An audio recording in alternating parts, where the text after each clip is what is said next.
विवाहिता ने कुएं में गिरकर की आत्महत्या। रायाखेड़ा उपखंड के ग्राम पंचायत बसई घियाराम के ग्राम दगरा में 30 वर्षीय विवाहिता मुनीष पत्नी अचल सिंह जाति जाटव ने पास में बने ही एक कुएं में गिरकर आत्महत्या कर ली, जिसने अपने पीछे एक लड़का 4 वर्ष एक लड़की 1.5 वर्ष की छोड़ी है। मृतका का पति अचल सिंह दिल्ली में मार्बल टाइल का काम करता था, जो कि समय दिल्ली में ही था। जिसको फोन पर सूचना दी गई तो वह रायाखेड़ा राघवेंद्र सिंह परिहार स्वास्थ्य केंद्र रायाखेड़ा में आया, जहां उसकी पत्नी मुनीष अस्पताल की मोर्चरी में रखी मिली हुई थी। मुनीष एवं उसकी छोटी बहन तनु, दोनों बहनों की शादी दगरा ग्राम में अचल सिंह एवं प्रवीण के लिए हुई थी। अचल सिंह का छोटा भाई प्रवीण गांव में खेतीबाड़ी का कार्य करता था, जिसके पास 2 लड़की 1 लड़का है। विस्तृत सूत्रों से जानकारी मिली है कि छोटे छोटे बच्चे के कारण दोनों बहनों में वाद विवाद हो गया, जिसके चलते उसने आत्महत्या कर ली।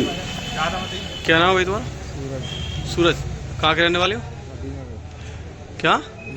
नदीम। क्या हो गया यहाँ पे? क्या घटना घटी है? हमारी बहन खत्म हो गई है। कैसे खत्म हुई है? अब बहुत से लोग तो बोल रहे हैं कि कुआं गिर के मरी है, अब पता नहीं कैसे मरी।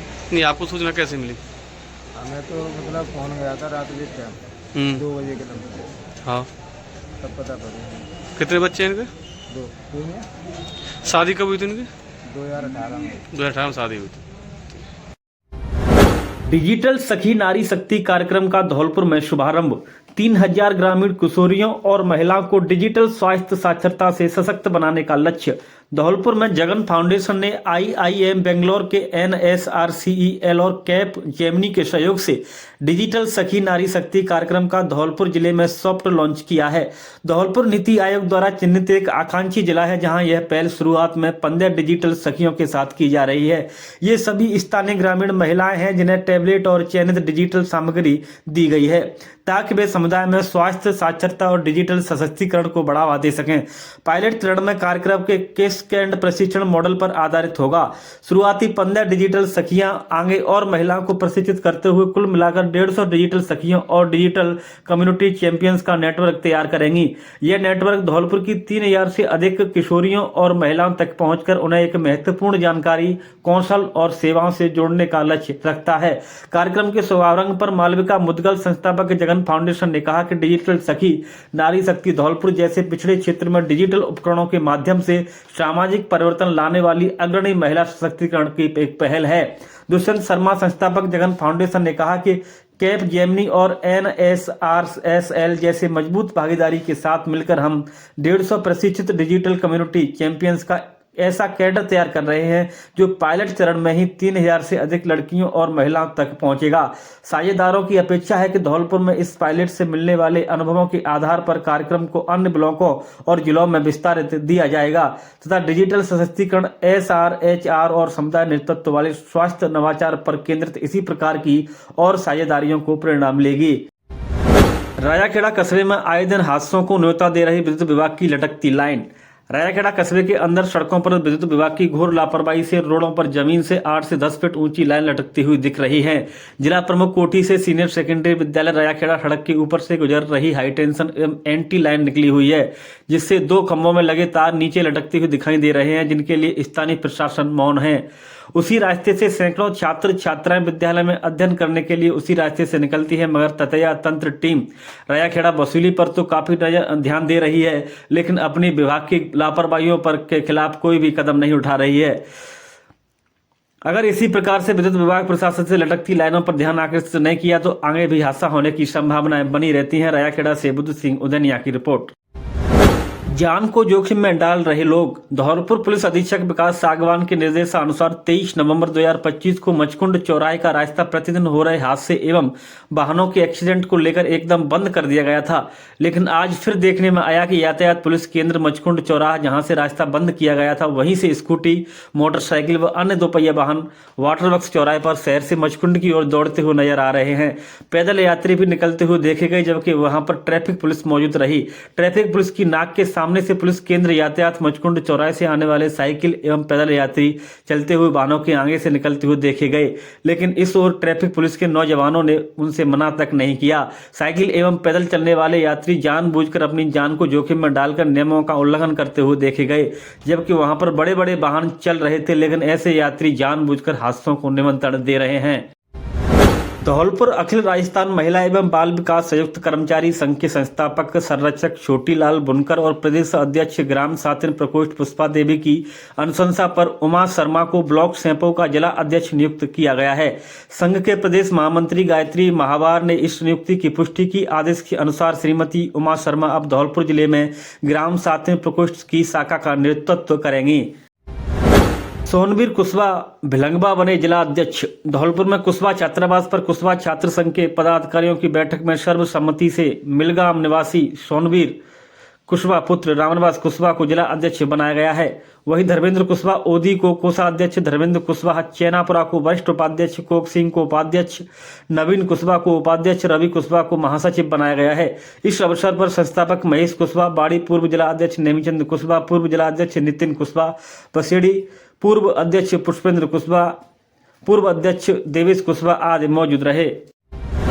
राजस्थान हाईकोर्ट ने धौलपुर से कांग्रेस विधायक शोभारानी कुशवाहा को राहत देते हुए उनके खिलाफ दायर 8 साल पुराने आपराधिक मामले को रद्द कर दिया है। जस्टिस समीर जैन की अदालत ने यह आदेश शोभारानी कुशवाहा की याचिका को स्वीकार करते हुए दिया है।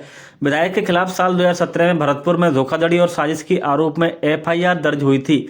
पुलिस ने सह आरोपियों के खिलाफ आरोप प्रमाणित मानते हुए चालान पेश किया, लेकिन कोर्ट ने 18 अक्टूबर 2022 को शोभारानी कुशवाहा के खिलाफ भी संज्ञान ले लिया। इस आदेश के खिलाफ दायर पुनरीक्षण को भी एडीजे कोर्ट ने 12 मई 2023 को खारिज कर दिया। इन दोनों आदेशों को विधायक ने हाईकोर्ट में चुनौती दी थी। विधायक की ओर से पैरवी करते हुए वरिष्ठ वकील माधव मित्र ने कोर्ट को बताया कि याचिकाकर्ता एक महिला है और विपक्षी पार्टी की विधायक है। वे कंपनी में केवल शेयर धारक हैं। उनका कंपनी के दिन प्रतिदिन के कार्यों से कोई संबंध नहीं है। जांच में भी ऐसा कोई सबूत नहीं मिला है जो याचिकाकर्ता को अपराध में शामिल दर्शाता हो। पंजाब और छत्तीसगढ़ में दर्ज केस में भी नाम नहीं। माधव मित्र ने बताया कि कंपनी के खिलाफ छत्तीसगढ़ और पंजाब में भी मामले दर्ज हुए थे, लेकिन किसी भी मामले में याचिकाकर्ता का नाम नहीं था। उनके पास मात्र 9000 शेयर हैं। मामले में शिकायतकर्ता के साथ कंपनी का समझौता हो चुका है। मामले में एक आरोपी को 11 नवंबर 2024 को बरी किया जा चुका है। विवाद निवेशक और कंपनी के बीच पूरी तरह से निजी और दीवानी प्रकृति का है। ऐसे में याचिकाकर्ता के खिलाफ ट्रायल कोर्ट में आपराधिक कार्रवाई जारी रहना कानून का दुरुपयोग होगा। कार्रवाई जारी रहना अनुचित। कोर्ट ने अपने फैसले में कहा कि याचिकाकर्ता के खिलाफ पुलिस ने कोई आरोप पत्र दायर नहीं किया था। वह मात्र एक शेयर धारक है, न कि प्रबंधन का हिस्सा। शिकायतकर्ता और कंपनी के बीच विवाद का निपटारा भी हो चुका है। मामले में सह आरोपी बरी हो चुका है। ऐसे में याचिकाकर्ता के खिलाफ ट्रायल कोर्ट की कार्रवाई जारी रहना अनुचित है। मामले वैसे भी दीवानी प्रकृति का है। राजस्थान पुलिस कांस्टेबल भर्ती परीक्षा में सफल अभ्यर्थियों की शारीरिक दक्षता एवं मापतौल परीक्षा का आयोजन 10 एवं 11 दिसंबर को धौलपुर छठी बटालियन आरएसी धौलपुर की कांस्टेबल भर्ती परीक्षा 2025 की लिखित परीक्षा में सफल अभ्यर्थियों की शारीरिक दक्षता परीक्षा पीईटी एवं शारीरिक मापतौल परीक्षा पीएसटी का आयोजन 10 एवं 11 दिसंबर को प्रातः 6 बजे से पुलिस ट्रेनिंग स्कूल भरतपुर में किया जाएगा। विकास सागवान ने बताया कि अभ्यर्थी अपनी प्रवेश पत्र राजस्थान पुलिस की वेबसाइट से डाउनलोड कर सकते हैं। सफल अभ्यर्थी कांस्टेबल भर्ती 2025 की विज्ञप्ति की बिंदु संख्या 16 में वरीयता अनुसार मूल प्रमाण पत्र व उनकी स्व प्रमाण प्रति तथा राजकीय चिकित्सक द्वारा जारी आरोग्य एवं फिटनेस प्रमाण पत्र व प्रवेश पत्र में दिए गए निर्देशों की पूर्ण पालना करते हुए 10 एवं 11 दिसंबर को प्रातः 6 बजे से पुलिस ट्रेनिंग स्कूल भरतपुर में आयोजित शारीरिक दक्षता परीक्षा एवं शारीरिक मापतौल परीक्षा में सम्मिलित होंगे। ऊंचे हाथ वाले बाबा की बरसी के उपलक्ष्य में विशाल भंडारे का आयोजन। श्री श्री 1008 पंचमुखी हनुमान मंदिर शेरगढ़ किला धौलपुर में श्री श्री 1008 मंदिर महंत द्वारका दास प्रभु जी के गुरु ऊंचे हाथ वाले बाबा की बरसी के उपलक्ष्य में विशाल भंडारे का आयोजन किया गया। कार्यक्रम के मुख्य अतिथि अद्भुत संत पागल बाबा एवं मंदिर महंत द्वारका दास प्रभु जी रहे। विशाल भंडारे में सुबह 11 बजे सर्वप्रथम संत महात्माओं एवं साधु संतों ने भंडारे की प्रसाद ग्रहण की। इस उपरांत हजारों भक्तों एवं श्रद्धालुओं ने विशाल भंडारे में प्रसादी ग्रहण की। विशाल भंडारा कार्यक्रम में धौलपुर ट्रैफिक इंचार्ज बलबंदर सिंह एवं पूर्व प्रधान मीनाक्षी शर्मा ने मंदिर महंत प्रभु जी एवं अद्भुत संत पागल बाबा को दुपट्टा एवं पुष्प माला पहनाकर संतों के दर्शन कर जोरदार स्वागत किया। वहीं विशाल भंडारा सुबह 11 बजे से रात्रि 8 बजे तक जारी रहा। इस मौके पर मंदिर सचिव काना भगवान, पंडित नंद किशोर शास्त्री, पंडित रामप्रकाश शास्त्री, वृंदावन बिहारी, भाजपा नेता अनिल भारद्वाज, पुजारी सोनी, पंडित जी बलबीर दास, फक्कड़ बाबा, विक्की बाबा, महेश दास, विजय दास सहित हजारों की संख्या में अतिथि संत महात्मा एवं श्रद्धालु मौजूद रहे। धौलपुर से सुखदेव कांकोलिया की रिपोर्ट। धौलपुर अभिभाषक संघ के वार्षिक चुनाव में प्राप्त आवेदनों की जांच के बाद 8 पदों पर 23 उम्मीदवार रहे। धौलपुर अभिभाषक संघ धौलपुर के वार्षिक चुनाव वर्ष 2025-26 दिनांक 12 दिसंबर को संपन्न होंगे। चुनाव अधिकारी महेंद्र सिंह गुर्जर, पुरुषोत्तम सिंह परमार, सीपी कुशवाहा ने बताया कि आज प्राप्त आवेदनों की जांच के बाद 23 उम्मीदवार शेष रहे। 3 सदस्यीय चुनाव समिति ने प्राप्त आवेदनों की जांच की। जांच के उपरांत 8 पदों के लिए 23 आवेदन सही पाए गए। 8 पदों पर आवेदन वापस लेने की अंतिम तिथि 6 दिसंबर समय शाम 4 बजे तक है। इसके बाद फाइनल उम्मीदवारों की लिस्ट का प्रकाशन किया जाएगा। उन्होंने बताया कि चुनाव में करीब 552 अधिवक्ता अपने मत का उपयोग करेंगे। मतदान प्रातः 9 बजे से 3 बजे तक होगा। मतदान के बाद परिणाम जारी किया जाएगा। आवेदन की अंतिम दिन अधिवक्ताओं में आवेदन करने की भीड़ देखी गई। चुनाव अधिकारी कार्यालय में काफी भीड़ रही और अधिवक्ता आवेदन के बाद से अपने पक्ष में मतदान के लिए अधिवक्ताओं से वोट मांगते नजर आ रहे हैं। चुनाव अधिकारी महेंद्र सिंह गुर्जर, पुरुषोत्तम सिंह परमार, चंद्रपाल कुशवाहा ने कहा कि चुनाव प्रक्रिया पूरी पारदर्शिता के साथ शांतिपूर्ण रूप से संपन्न कराई जाएगी। इसके लिए चुनाव समिति कटिबद्ध है। पहाड़ी उपखंड के सदर थाना क्षेत्र स्थित नक्सौदा गांव में कुएं पर इंजन लगाने को लेकर 2 पक्षों में विवाद हो गया। इस झगड़े में लाठी डंडों से हुए हमले में 3 महिला घायल हो गईं। घायलों को बाड़ी अस्पताल में भर्ती करवाया गया है। सदर थाना पुलिस मौके पर पहुंचकर मामले की जांच कर रही है। अस्पताल में भर्ती घायल महिला सोनिया पत्नी राजेश कश्यप ने बताया कि बुधवार शाम वह अपनी जेठानी सीमा पत्नी रामू कश्यप और रीना पत्नी रावी कश्यप के साथ खेत में फसल को पानी देने के लिए कुएं पर इंजन चलाने गए थे। इसी दौरान परिवार के ही दूसरे पक्ष के लगभग आधा दर्जन लोगों ने उन पर लाठी डंडों से हमला कर दिया। हमले में सोनिया के साथ साथ सीमा कश्यप और रीना कश्यप भी घायल हो गई। परिजनों ने तीनों घायलों को बाड़ी अस्पताल पहुंचाया। सदर थाना अधिकारी मोहर सिंह ने बताया कि इन दोनों पक्षों के बीच पहले भी विवाद हो चुका है। पूर्व में हुए झगड़े के बाद दोनों पक्षों के लोगों को शांति भंग के आरोप में गिरफ्तार किया गया था। उन्होंने बताया कि एक बार फिर से झगड़े का मामला सामने आया है। पुलिस इसकी जांच कर रही है। फर्जी राजस्थान रोडवेज की बस को किया परिवहन विभाग ने सीज। धौलपुर में जिला परिवहन एवं सड़क सुरक्षा विभाग द्वारा चलाए जा रहे सघन जांच अभियान के अंतर्गत परिवहन विभाग की टीम ने फर्जी रूप से निजी बस को राजस्थान रोडवेज की बस जैसा कलर करके चलाने के आरोप में बस को जब्त कर बस को सीज कर दिया गया है। जिला परिवहन अधिकारी गौरव यादव ने बताया कि परिवहन विभाग की टीम वाहनों की जाँच कर रही है। इस समय राजस्थान रोडवेज की एक बस वहां से गुजरी जिस पर परिवहन विभाग की टीम को उसमें कुछ त्रुटियां नजर आईं। धौलपुर से करौली रोड पर चलने वाली बस में लिखा था राजस्थान परिवहन से संबंधित, जिस पर परिवहन विभाग की टीम ने बस के कागजों की जांच करी तो पाया कि बस राजस्थान रोडवेज की नहीं है। बस में मौजूद यात्रियों से जब बात की तो उन्होंने बताया कि परिचालक उन्हें टिकट भी नहीं दिया है। परिवहन अधिकारी गौरव यादव ने कहा कि विभाग जीरो टॉलरेंस के दिशा निर्देशन में कार्य कर रहा है और सरकार के राजस्व को हानि पहुंचाने वालों को बख्शा नहीं जाएगा। वहीं परिवहन विभाग द्वारा ईवीएम कॉन्वेंट विद्यालय की बस को भी कागज पूरे नहीं होने पर सीज किया गया है। बाल वाहिनियों के विरुद्ध नियम अनुसार चलने एवं बच्चों को सुरक्षित परिवहन का अभियान जारी रहेगा। अग्रवाल फाउंडेशन बाड़ी द्वारा आयोजित होगा निःशुल्क नेत्र परीक्षण शिविर। बाड़ी शहर की समाजसेवी संस्था अग्रवाल फाउंडेशन द्वारा 23 दिसंबर 2025 मंगलवार को शहर के निजी मैरिज होम शंभू रिसोर्ट प्रसिडी रोड बाड़ी पर रतन ज्योति नेत्रालय चैरिटेबल ट्रस्ट द्वारा सुबह 10 बजे से दोपहर 2 बजे तक आयोजित होगा पंचम निःशुल्क नेत्र परीक्षण शिविर। यह शिविर संस्था प्रधान अशोक गोयल के पिताजी स्वर्गीय सेठ द्वारका गोयल की पुण्यतिथि पर प्रतिवर्ष आयोजित किया जाता है, जिसमें ग्वालियर से मेडिकल टीम द्वारा रोगियों का निःशुल्क नेत्र परीक्षण किया जाता है। साथ ही संस्था द्वारा बाड़ी शहर के जाने माने गैस्ट्रोलॉजिस्ट डॉक्टर मोहन गोयल भी अपनी शिविर में निःशुल्क चिकित्सा सुविधा मुहैया कराते हैं। नेत्र परीक्षण शिविर में आने वाले मरीज अपने साथ आधार कार्ड की प्रतिलिपि साथ अवश्य लाएं। सभी मरीजों के आने जाने व खाने पीने की व्यवस्था निःशुल्क रहेगी, जिसमें फाउंडेशन अध्यक्ष अशोक गोयल, सचिव एडवोकेट विपिन गर्ग, कोषाध्यक्ष नरेंद्र गोयल, उपाध्यक्ष सचिन मंगल, संगठन मंत्री अश्विनी गोयल, मीडिया प्रभारी अंशुल गर्ग, सूचना मंत्री विनय गोयल, समिति सदस्य राजीव मंगल, अमन गर्ग, समिति सिंघल, शैलेंद्र गर्ग, मोहित सिंघल उपस्थित रहे। खुशखबरी खुशखबरी खुशखबरी। आपके शहर धौलपुर में पहली बार Shri Ram mobile and electronics लेकर आए हैं iPhone, Samsung, Vivo, OnePlus, Realme, Oppo, Tecno आदि सभी कंपनियों के स्मार्टफोन पर आकर्षक उपहार। हमारे यहाँ सभी कंपनियों के मोबाइल और mobile accessory, smart watch, Bluetooth, words, neck band आदि उचित कीमत पर उपलब्ध है। हर मोबाइल के साथ एक नहीं 4 उपहार पाएं और सभी कंपनियों के फाइनेंस सुविधा 0% पर किए जाते हैं।